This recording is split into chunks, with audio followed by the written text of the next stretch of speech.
Halo, selamat sore teman-teman. Kami dari kelompok 4 akan menampilkan sebuah video reevangelisasi untuk memenuhi tugas sejarah gereja yang telah diberikan kepada kami, dan saya akan menjelaskan apa itu reevangelisasi. Reevangelisasi adalah upaya pendekatan kepada orang-orang baik yang sudah mendengar Injil maupun yang belum pernah mendengar Injil. Dan video ini akan menggambarkan sebuah penginjilan yang luar biasa yang akan dipraktikkan dalam video ini. Selamat menyaksikan. Hai Kak. Hai Kak, Kenal si Maria. saya duduk Kak. Silakan Kak. Kak di sini ngapain sendirian? Lagi refreshing Kak, biar menenangkan pikiran. Kalau boleh tahu, Kakak lagi punya masalah ya? Iya Kak, boleh nggak aku ceritakan sedikit?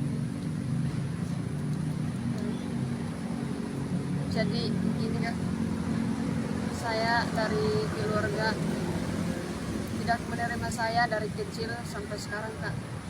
Mereka tidak menerima saya sebagai anaknya mereka.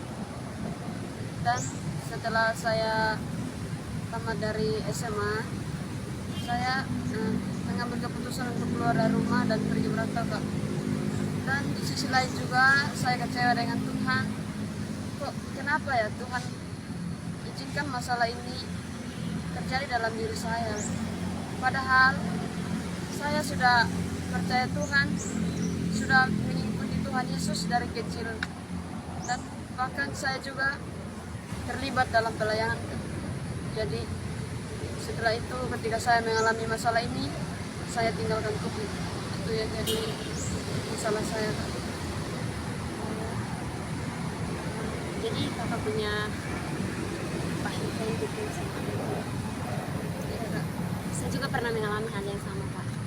Saya juga pernah merasa kecewa dengan Tuhan, merasa memiliki kepahitan dengan Tuhan. Tapi saya melihat bahwa semuanya itu membuat saya tidak tenang. Pada akhirnya saya percaya dan terima Tuhan Yesus. Sampai sekarang hidup saya. Jadi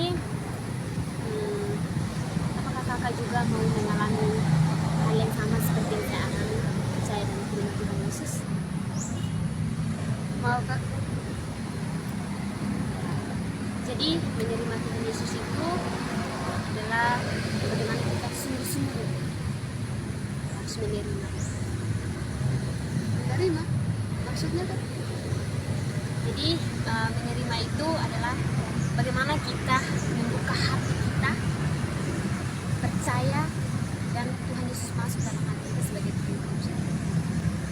Misalkan nih Kak, sini ada air. Sekarang saya merasa haus. Saya percaya bahwa air ini akan menghilangkan rasa haus saya. Tapi apakah saya cukup percaya air ini akan menghilangkan rasa haus saya dan rasa haus saya itu hilang? Tentu tidak. Jadi saya harus mengambil air ini dan saya harus meminumnya. Setelah itu baru rasa haus saya. Begitu juga dengan Tuhan. Tuhan itu mau, Tuhan itu punya kerinduan untuk dia masuk dalam hati kita. Jadi kita harus membuka hati kita untuk menerima dia sebagai Tuhan kita pribadi. Apakah Kakak mau menerima Tuhan Yesus untuk masuk dalam hati kita? Mau Kak? Kakak ikuti saya dan doa ya.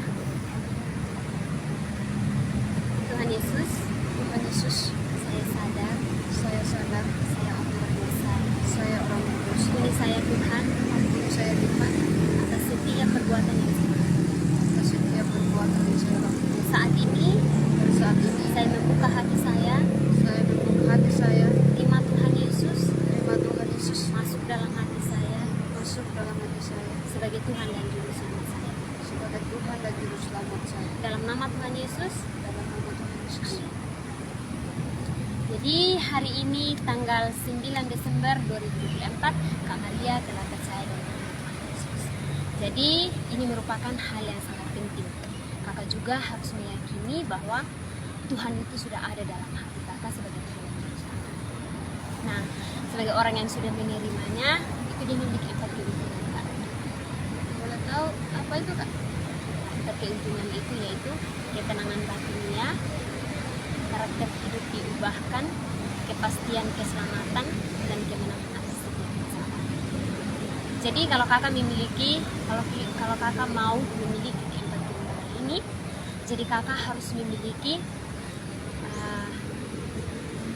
doa dengan Tuhan, saat tidur dengan Tuhan, baca firman Tuhan serta bersekutu dengan inspirasi. Jadi kakak juga jangan lupa menyampaikan kabar ini kepada kita, supaya mereka juga percaya dan mereka juga seperti apa yang kita rasakan. Oke? Terima kasih, Kak.